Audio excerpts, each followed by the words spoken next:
Society of Petroleum Engineers-də demişdiniz ki, fəaliyyət göstərirsiniz. Bu haqda zəhmət olmasa biraz məlumat verərdiniz. SPI ümumiyyətlə qlobal bir təşkilatdır, hansı ki, enerji sahəsində olan həm tələbələri, həm də mütəxəssisləri bir araya gətirir. Bizim qlobal səviyyədəki fəaliyyətimizlə tələbə bölməsi səviyyəsindəki fəaliyyətimiz biraz bir-birindən fərqlənir. Eyni məqsədlərə xidmət etsə belə, tələbə bölməsi sahəsində necə deyirlər, bizim əhatə sahəmiz daha kiçikdir.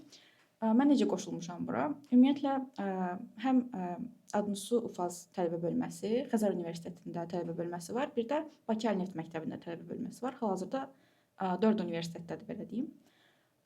Necə qoşulmaq olar? Bu, əslində tələbə bölməsinin idarə heyətindən biraz asılı olan bir şeydir. Ola bilsin ki, müəyyən dəyişikliklər olsun, amma ilk növbədə bir Google Form formatında bir form hazırlanır və onu siz doldurmalısınız. Sizdən tələb olunur CV-niz, motivasiya məktubu, varsa LinkedIn profiliniz.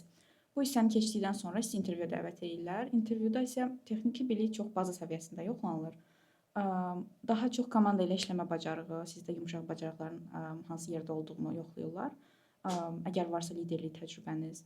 Bu şəkildə. Daha sonra isə komandaya qəbul almış olursunuz. Əgər qrafik dizayner kimi bir pozisiya üçün müraciət edirsinizsə, ola bilsin ki, sizin əvvəlki işlərinizi görmək istəsinlər. Bu şəkildə qəbul bu şəkildədir. Bəs oradakı fəaliyyət dövrü, fəaliyyətiniz nədir? Oradakı ilk başlayanda yenə eyni şəkildə rolların adları tələbə bölməsindən asılı olaraq dəyişə bilər. Ola bilsin ki, biz adımızı da bu şəkildə eləyirik, amma Bakı Əli Neft Məktəbində başqa növ fəaliyyət göstərsinlər. İlk başda siz komanda üzvü olaraq qoşulursunuz, officer kimi qoşulursunuz. Müxtəlif texniki komandalarımız var. Kimya mühəndisliyi, neft-qaz mühəndisliyi və bərpa olunan enerji komandalarımız var. Bir də executive management olaraq fəaliyyət göstəririk, idarə etmə heyəti, yəni.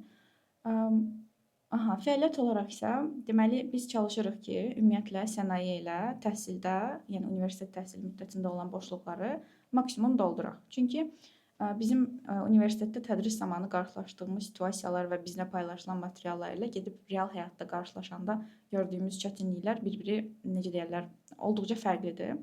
Və biz çalışırıq ki, maksimum bu boşluqları həmin tələbələr üçün dolduraq. Ödənişsiz şəkildə təlimlər həyata keçiririk, başqa növ kurslar, seminarlar, vebinarlar, texniki gəzintilər həyata keçiririk və sonunda sertifikatlarla mükafatlandırılır uğurlu tələbələr. Bu şəkildə həmçinin SPI-nin özünün müxtəlif tədbirləri də var. Məsəl üçün Petrobol adlı bir yarışma var, hansı ki, əsasən neft-qaz mühəndisliyi ilə bağlıdır. Tələbələr burada yarışır, hər universitet daxilində, hansı ki, orada tələbə bölməsi var. Daha sonra lokal olaraq yarışırlar, yəni qaliblər təkrardan bir araya gəlir və bir daha yarışırlar və regional olaraq bir də yarışırlar və biz Russia and Caspian regiona daxilik, yəni bura daxil olan ölkələrlə bir etap daha keçirlər və burada da qalib olan tələbələr Teksasda növbəti mərhələ üçün iştirak edir. Keçən ilin oktyabrında səhv etmirəmsə, bizim komandamız getmişdi və səhv etmirəmsə yenə 8-ci yer tutmuşdular. Yəni bu da sizin üçün dəyərləndirə biləcəyiniz başqa bir fürsətdir. Halbuki bu, onu da qeyd edeyim, tək neft-qaz mühəndisləri üçün daha uyğundur. Yəni mənim ixtisasımla çox da əlaqəsi yoxdur. Amma mənim ixtisasımla nəyin əlaqəsi var? Bərpa olunan enerji komandasında mən birinci fəaliyyət göstərirdim və orada da bilirsiniz, bərpa olunan enerji barəsində sahəsində bizdə ümumiyyətlə bakalavr dərəcəsi yoxdur. Ancaq magistr dərəcəsi var, 2 il diplom proqramı var. Və siz magistra çatana kimi, necə deyərlər, sistemli şəkildə öyrənə biləcəyiniz əla fürsətlərdir. Həmin o kurslar, texniki gəzintilər, hansı ki, bizim tərəfimizdən təşkil olunur. Ümumiyyətlə, SPI bu şəkildə fəaliyyət göstərir. Dediyim kimi, daha yuxarı mərhələlərdə artıq fəaliyyət fərqlənir. Amma bu da eyni şəkildə möhtəşəm bir fürsətdir deyə düşünürüm.